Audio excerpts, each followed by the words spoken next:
Welcome to another episode from the Veterinary Medicine Digest. Hello and welcome to our deep dive into one of the most challenging diagnoses in canine oncology, transitional cell carcinoma, especially when it causes devastating complications like urethral obstruction. This is a complex, invasive disease that affects tens of thousands of dogs globally every year, but fortunately, research is continuously paving the way for better management strategies, offering hope and extending the quality of life for our patients. Transitional cell carcinoma, often referred to as urothelial carcinoma, is the most frequently encountered malignant tumor of the lower urinary tract in dogs, comprising approximately 1 to 2% of all reported canine cancers. The prevalence or proportional morbidity of this cancer in veterinary teaching hospitals across the United States and Canada has steadily increased over the last 3 decades. Unfortunately, canine transitional cell carcinoma is typically characterized as a high-grade and invasive form of cancer. It poses significant challenges because it is often locally advanced at the time of diagnosis. Furthermore, distant spread, or metastasis, is documented in more than 50% of affected dogs upon death. The severe consequences of this disease are twofold. The clinical signs themselves are highly troubling for both the dog and the owner, and critically, the cancer frequently causes obstruction of the urinary tract. Let us first explore what puts a dog at risk for developing this aggressive disease. Transitional cell carcinoma is understood to have a multifactorial etiology, meaning that multiple elements contribute to its development, including inherited genetic predispositions and environmental exposures. One of the most powerful indicators of risk is breed association. Genetic risk is exceptionally strong in certain breeds. Scottish Terriers face a staggering 21-fold increased risk compared to mixed-breed dogs. Other breeds showing a significantly increased risk, ranging from 3 to 6.5 times the risk of mixed-breed dogs, include Eskimo dogs, Shetland sheepdogs, West Highland White Terriers, Caissons, Samoyeds, and Beagles.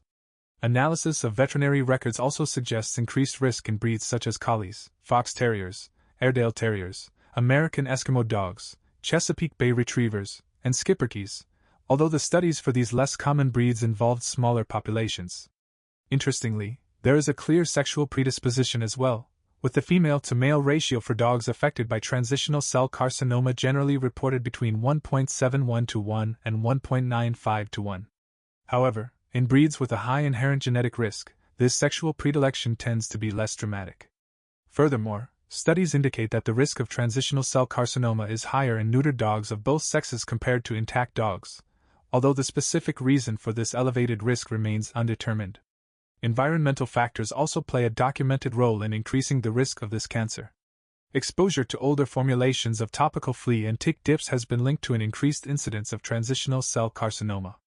Conversely, newer spot-on products, such as those containing fipronil, appear to be safer and were not associated with increased risk in a study involving Scottish Terriers. Lawn chemicals represent another significant environmental concern. Specifically in Scottish Terriers, the risk of transitional cell carcinoma was notably higher in those exposed to lawn herbicides alone or a combination of herbicides and insecticides compared to unexposed dogs. The prevailing hypothesis to explain this association is that chemical carcinogens or procarcinogens present on the lawn surface are absorbed by the dogs, excreted in the urine, and consequently expose the urothelium to harmful substances. A follow-up study demonstrated that even in households that did not apply lawn chemicals were sometimes detected in the urine of the dogs, suggesting possible drift from nearby treated areas, and they were commonly detected in grass residues from treated and untreated lawns. On a positive note, research offers a potential dietary strategy for prevention. A case-control study focusing on Scottish Terriers found that dogs consuming vegetables at least 3 times per week, in addition to their regular diet, showed a reduced risk of developing transitional cell carcinoma. Carrots were the most frequently fed vegetable reported in that study. Pending further prospective research on prevention, current recommendations suggest limiting exposure to lawn chemicals and older flea control products, and considering the incorporation of vegetables into the diet at least 3 times a week, particularly for dogs belonging to high-risk breeds. Owners of these high-risk dogs should be vigilant for any suspicious urinary tract signs and seek prompt veterinary evaluation if symptoms arise. The presentation of transitional cell carcinoma is often insidious, meaning the signs can be confused with other, more common conditions. The most common clinical signs include bloody urine, known as hematuria, straining to urinate, or stranguria, and frequent attempts to urinate, or polyuria. These signs may persist for weeks or even months before a definitive diagnosis is established. Sometimes, treatment with antibiotics may temporarily reduce or resolve the clinical signs. Critically, the urinary tract signs accompanying transitional cell carcinoma closely mimic those of a routine urinary tract infection. Since the vast majority of dogs presenting with these symptoms indeed have infections, it is generally considered sensible to first find and treat any infection present. However, if an infection is not identified, or if the clinical signs recur or fail to resolve after appropriate treatment, then further investigation for underlying abnormalities such as cancer or stones becomes imperative. In middle-aged to older dogs of breeds known to be at high risk for transitional cell carcinoma, a comprehensive evaluation for cancer is warranted even upon initial presentation of urinary signs. During physical examination, a rectal examination is essential. Clinicians may detect thickening in the trigone region of the bladder or the urethra, enlarged iliac and pelvic lymph nodes, or sometimes an easily palpable mass in the bladder.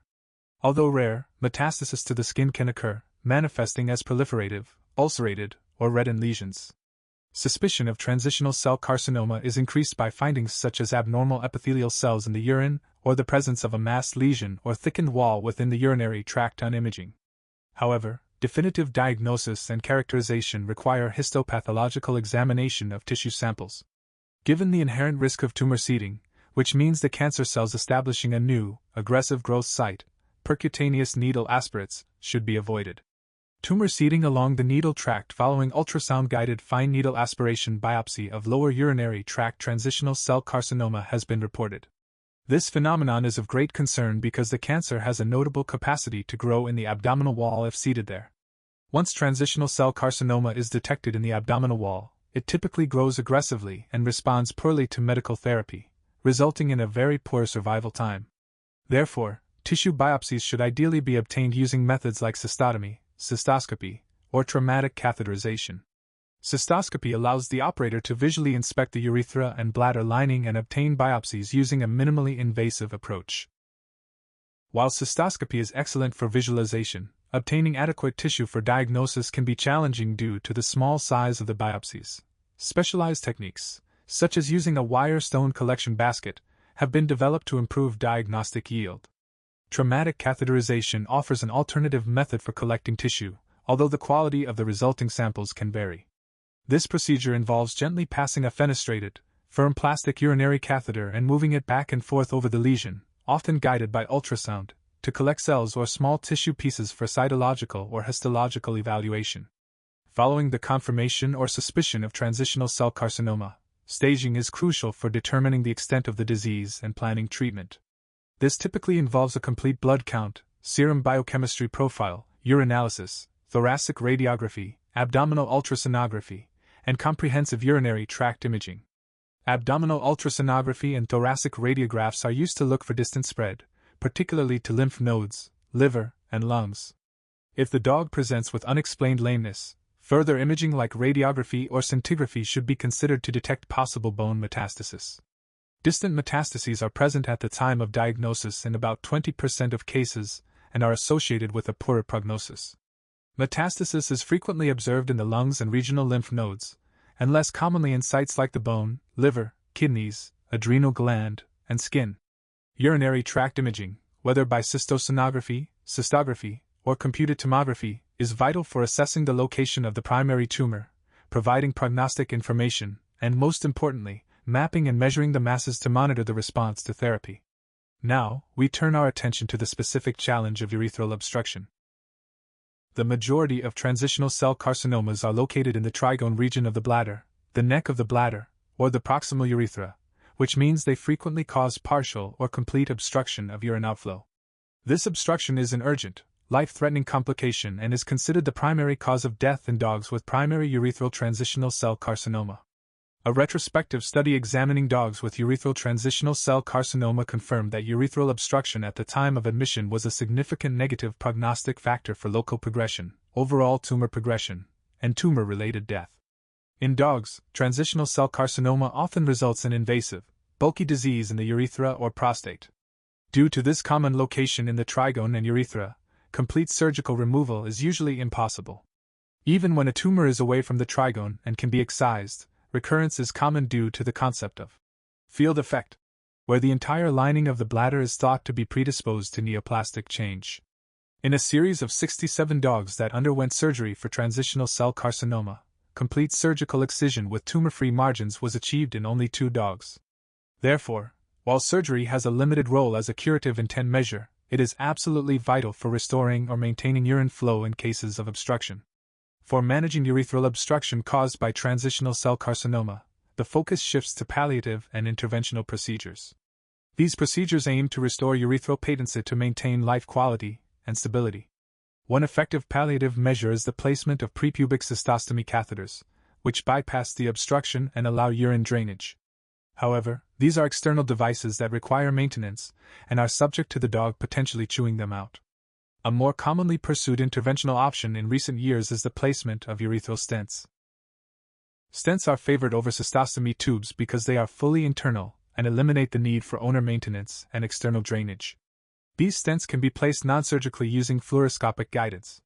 Stent placement is successful in relieving urethral obstruction in the vast majority of dogs, effectively acting as a bypass for the malignant obstruction and preventing further damage from hydrostatic pressure. Ureteral stents are generally soft polyurethane-type catheters with a double pigtail, multifenestrated design, meant to be indwelling and potentially long-term. The goals of stenting include diverting urine, encouraging passive ureteral dilation, decreasing surgical tension, and preventing migration of stones that might cause obstruction in the future. Stent placement can be life-saving. However, complications can occur, including urinary incontinence, which was reported in between 26 and 39% of dogs in recent studies. Other potential complications involve stent migration and reobstruction due to continued tumor growth. Despite these risks, a survey of owners whose dogs received stents reported that almost all were satisfied with the outcome and would recommend the procedure. The median survival time reported following stent placement was 78 days. Another palliative interventional approach is transurethral resection, sometimes augmented by laser ablation guided by ultrasound. This technique, involving the removal of tumor tissue from the bladder and urethra through a cystoscope, is often requested by owners aware of its use in human medicine for superficial tumors. Unfortunately, canine transitional cell carcinoma is typically invasive into the bladder wall, meaning this method carries a major risk of bladder perforation, and its overall benefit is not clearly defined in combination with other treatments. Endoscopic-assisted laser debulking was performed in some dogs that developed urethral obstruction during chemotherapy, highlighting its palliative use. Beyond local obstruction management, the primary long-term treatment for transitional cell carcinoma involves systemic medical therapy. The core of this management usually involves combinations of chemotherapy agents and cyclooxygenase inhibitors. While medical therapy is generally not curative, it can achieve periods of stable disease or remission, offering a good quality of life for several months to a year or more. Approximately 75% of dogs respond favorably to treatment, achieving tumor control. Importantly, if the cancer develops resistance to one drug, alternative agents can often still be effective, and the best results are often seen in dogs that receive a sequence of different treatment protocols over the course of their disease. Cyclooxygenase inhibitors are a cornerstone of canine transitional cell carcinoma management. Piroxicam, a non-selective cyclooxygenase inhibitor, serves as a valuable palliative treatment when used as a single agent, taken orally with food daily. It is generally associated with an excellent quality of life.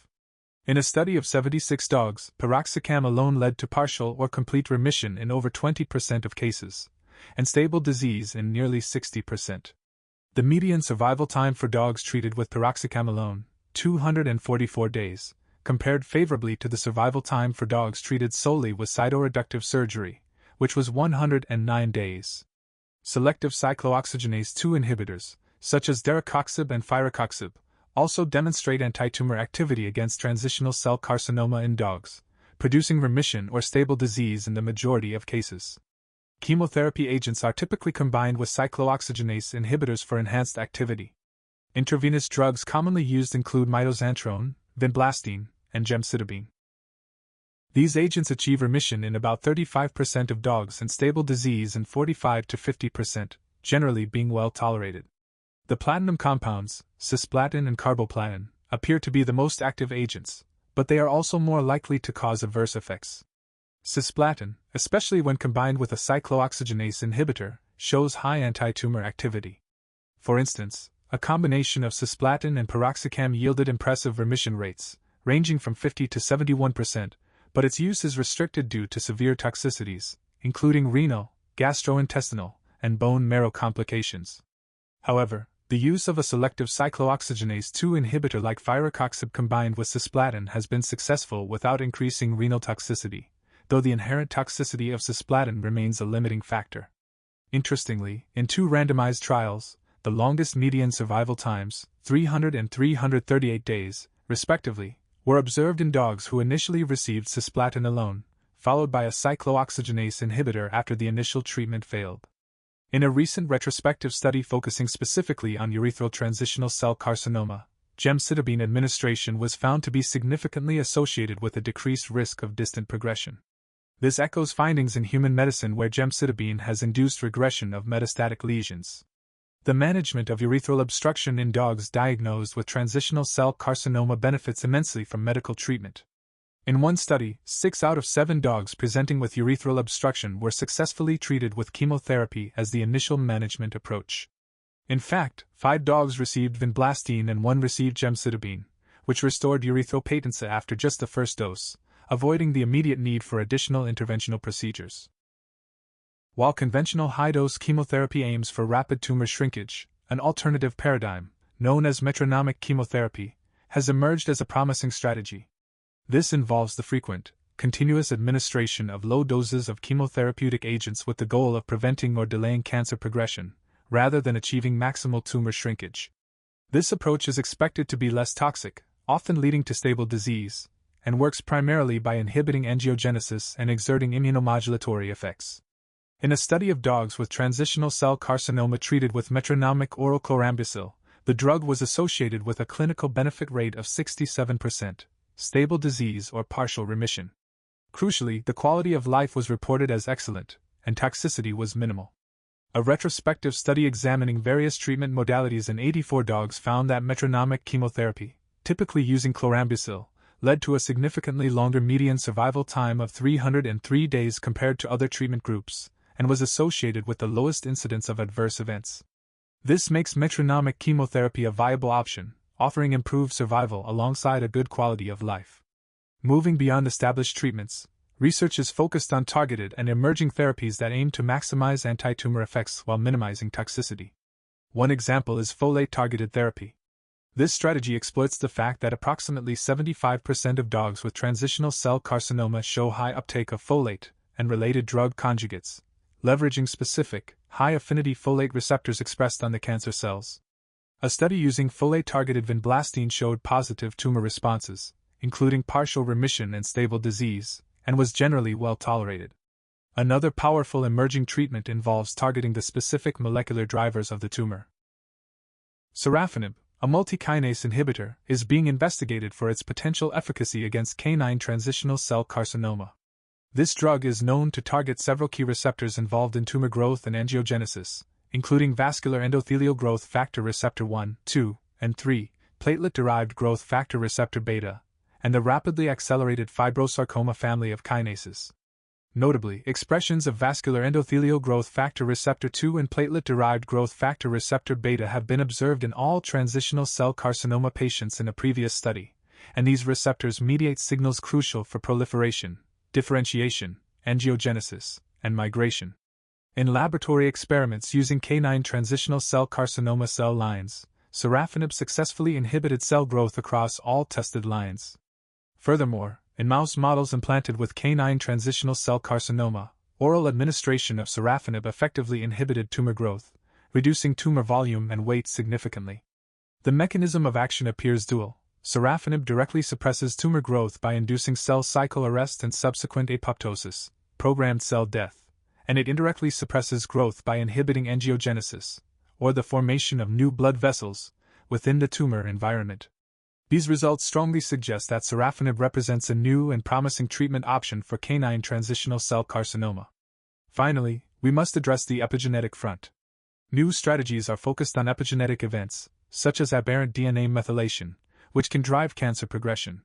The demethylating agent 5-azacitidine has shown promising activity in dogs with transitional cell carcinoma, resulting in partial remission or stable disease in the majority of treated animals.